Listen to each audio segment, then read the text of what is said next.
दर्शकों, हर हर महादेव। आप सभी का मेरे चैनल पर बहुत बहुत स्वागत है। कैसी हैं आप सब? मैं आशा करती हूँ दर्शकों, आप सभी स्वस्थ और सुरक्षित होंगे।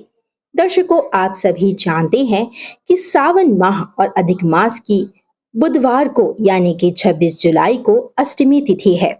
सावन की अधिक मास की इस पहली अष्टमी पर यदि आप अपने जीवन की समस्त कामनाओं को पूर्ण करना चाहते हैं तो अपने घर के मंदिर में इस एक उपाय को आप अवश्य ही करें। पूजनीय पंडित जी ने अपनी श्री शिव महापुराण कथा में इस विशेष उपाय का वर्णन किया है। यदि आप इस एक उपाय को अपने घर के मंदिर में कर लेते हैं तो महादेव की भगवान श्री हरि विष्णु की कृपा आपको अवश्य ही प्राप्त होगी।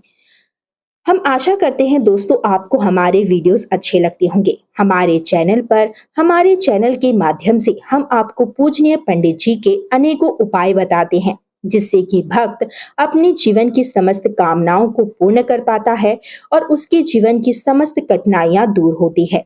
यदि आपके जीवन में भी कोई समस्या है, आर्थिक तंगी का सामना करना पड़ रहा है या धन की समस्या का सामना करना पड़ रहा है, तो सावन और अधिक मास के इस महासंयोग पर आप बुधवार की अष्टमी पर इस एक उपाय को करके अपने जीवन के समस्त दुखों को दूर कर सकते हैं। तो आइए चलते हैं, जानते हैं पूजनीय पंडित जी का वह उपाय जो उन्होंने श्री शिव महापुराण कथा में विशेष रूप से वर्णन किया है। लेकिन उससे पहले दोस्तों, यदि आप हमारी चैनल पर नए हैं, पहली बार मेरी आवाज को सुन रहे हैं, तो चैनल को तुरंत ही सब्सक्राइब कर लीजिए, बेल आइकन को प्रेस करके ऑल पर क्लिक कर दीजिए, जिससे कि हमारा जब भी कोई नया वीडियो आएगा तो उसका नोटिफिकेशन आपको सबसे पहले प्राप्त होगा और उस वीडियो का लाभ आप सबसे पहले उठा पाएंगे। तो चलिए जानते हैं कौन सा है वह विशेष उपाय और किस प्रकार से आपको अपने घर के मंदिर में करना है। सुबह स्नान आदि से निर्वित्र होकर जब आप भगवान का पूजन करेंगे, उसी समय आपको इस एक उपाय को करना है और शाम के समय पूर्ण रूप से आप इस उपाय को कर पाएंगे। सुबह के समय जब आप भगवान श्री हरि विष्णु महादेव का पूजन करें तो श्री हरि विष्णु को आप 2 केले का भोग आप अवश्य ही लगाएं, क्योंकि माना जाता है अधिक मास श्री हरि विष्णु को समर्पित होता है। अधिक मास के इस पावन संयोग पर 2 केले का यह उपाय आप अवश्य करें, भगवान श्री हरि विष्णु को भोग लगाएं। फिर शाम के समय जब आप भोजन करते हैं तो पूर्ण परिवार के साथ उस भोग को आप ग्रहण करें।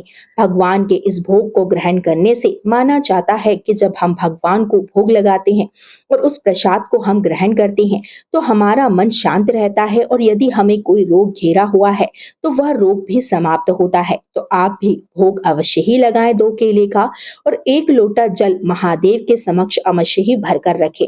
सुबह के समय स्नान आदि से निर्वित्र होकर जब आप महादेव का पूजन करें, पूजन के समय 1 कलश यानी कि 1 लोटा जल आपको घर के मंदिर में ही भरकर रख देना है।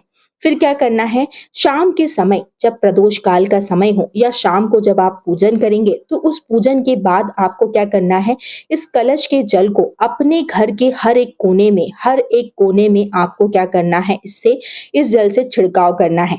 कहते हैं सावन और अधिक मास के इस पावन संयोग पर यदि जो भी व्यक्ति भक्त इस उपाय को करता है, अपने घर के मंदिर में 1 लोटा जल भरकर रखता है और शाम के समय प्रदोष काल में उसी जल से पूरे घर में छिड़काव करता है, तो उस घर की नकारात्मक शक्तियां समाप्त होती है और घर में सकारात्मक ऊर्जा का वास होता है।